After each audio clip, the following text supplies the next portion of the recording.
කරන්න යන්නේ තවමුත් අභිලාෂයක් පවතින මහසයුරේ සැඟවී ඇති ගුප්ත ප්‍රදේශයක් පිළිබඳව. ඉන්න අපි ඒ ගැන කතා කරමු. බර්මියුඩා ත්‍රිකෝණය. එහෙමත් නැත්නම් යක්ෂයාගේ ත්‍රිකෝණය.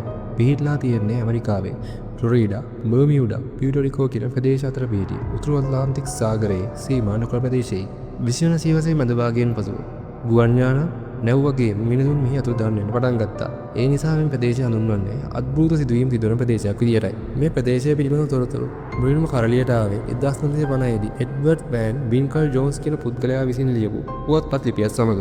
කාලයක් සමග මිනිසුන්ට මේ අමතක වුණත් 1952 දී පේට් මැගසින් එකේ ජෝර්ජ් සෑන් විසින් සී මිස්ට්‍රි ඇට් අවර් බැක්ඩෝ නමින් ලිපියක් ලියා එම අද්භූත ත්‍රිකෝණාකාර ප්‍රදේශය පිළිබඳව මතය නැවත සමාජගත කළා. මේ ලිපියේ flight 19, star Tiger, star aerial සහ DC-3 වෙනි ගුවන් යානා සහ සෑන්ඩර් නෞකාව වැනි නෞකාව අතුරුදහන් වීම ගැන සඳහන් කරලා තියෙනවා. බර්මියුඩා ත්‍රිකෝණය නැත්නම් යක්ෂයාගේ ත්‍රිකෝණය ගැන කතා කරොත් විවිධ මිනිසුන් විසින් විවිධ කාලවලදී මතවාද වගේ විවිධ විශ්වාසات දරලා තියෙනවා. මේ ගැන සිය සුප්‍රසිද්ධ මතයක් තමයි මේ සියල්ල සිදු කරන්නේ පිටසක්‍ර ජීවීන් කියන එක. එකල මිනිසුන් පැවසුවේ නැවුසා ගුවන් යානා ගිරගන්නේ පිටසක්‍ර ජීවීන් කියලා. තවත් සමහර දරු ප්‍රසිද්ධ මතයක් තමයි කාලාවකාශයේ දොරටු නිසා මේ අතුරුදහන් වීම සිදුවන බව. ඒගොල්ලෝ කියන විදිහට බර්මියුඩා ත්‍රිකෝණය තුල කාලය වෙනස් වන දොරටු පවතිනවා. ඒ තුලට නැවුවා ගුවන් යානා ඇදී යනවා. ගුවන් යානා නියමුවන්ගේ මාලිගාවන් අමුතුන සැතිරවීම පිළිබඳව එකල වාර්තා වුණු මෙවි. සමහරුන්ගේ අදහස් අනුව මේ භූගෝලීය චුම්බක බලවේග විකෘතිකරණය වීමන් ලෙස සලකනවා.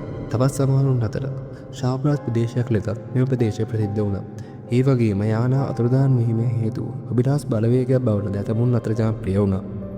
මේ සම්බන්ධ විජය සිදුවීම් ගත්තොත් 1945 දී ෆ්ලයිට් 19 වැනි US සිදුවන සිදුවීම් ගන්න පුළුවන්.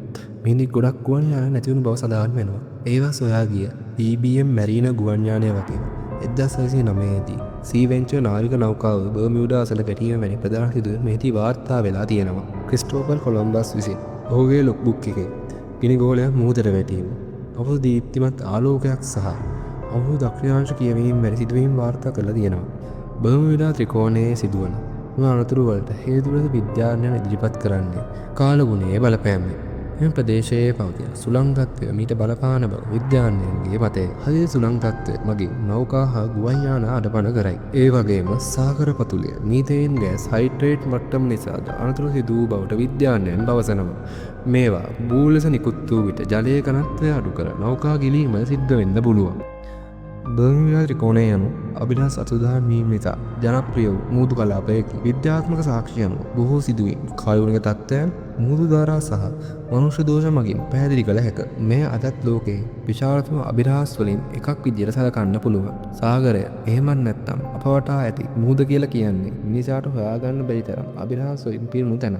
බර්මියුඩා ත්‍රිකෝණය වටා ගෙතුණු විවිධ කතා කොච්චර තිබුණත් අදටත් ඒ පිළිබඳව නිවැරදි සාක්ෂි සහිතව විද්‍යාඥයන්ට හෙළිදරව් කර ගැනීමට අපහසු වෙලා තියෙන්නේ මහා සයුර නිමක් කොනක් නැති විශාල ප්‍රදේශයක් පුරා පැතිර පවතින නිසා. මේ අභිරහස් බව නිසාම චිත්‍රපට, පොත් හා විවිධ සිනමා කෘති සඳහා බර්මියුඩා ත්‍රිකෝණය පාදක කරගෙන තියෙනවා. ඇත්තටම ඔයාලා මොකද්ද මේ ගැන හිතන්නේ? බර්මියුඩා ත්‍රිකෝණය ඒවා අභිරහස් බවට බලපාන හේතුව මොකක් වෙන්න පුළුවන්ද? ඒ ගැන ඔයාලගේ අදහස පහලින් කමෙන්ට් කරන්න අමතක කරන්න එපා. නවතම නිරීක්ෂණ බර්මියුඩා ත්‍රිකෝණයේ විශේෂ එක්ස්ටර්නල් ක්ලවුඩ් ෆෝමේෂන් එහෙමත් නැත්නම් ෂඩාස්ත්‍රාකාර වලාකුළු සැකසීම මේ සිදු වූ සිදුවීම් වලට බලපාන්න පුළුවන්. මේ වලාකුළු එයාබෝන්ස් විදියට හඳුන්වන්න පුළුවන්. මේවා බලවත් සුළිකැටුම් සහ විශාල තරංග නිර්මාණය කරනවා. මේ වලාකුළු සතපුම් 20ත් 55ත් පමණ විශාල වෙනවා. මේ වගේ බලපෑම ගත්තොත් අධික වේගයෙන් පහළට ගැටෙන සුළි කුණාටු හා ඒවා පැයට සතපුම් 170ක් දක්වා වේගයෙන් පවතිනවා. මේ ප්‍රතිඵලයක් ලෙස ගුවන් යාන හා නාවික නෞකා අහු ලෙස පාලනය හිමිවීම හා බිඳ වැටීම් සිද්ධ වෙන්න පුළුවන්.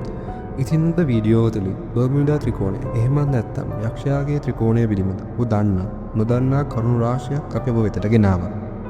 මෙවැනි අර්ථාන්විත වීඩියෝ ඔබ වෙතට ගෙනගෙන එක්ස්ටෙන්ඩ් නාලිකාව සබ්ස්ක්‍රයිබ් කර අපහා එකතු වලට අමතක කරන්න එපා. මම SJ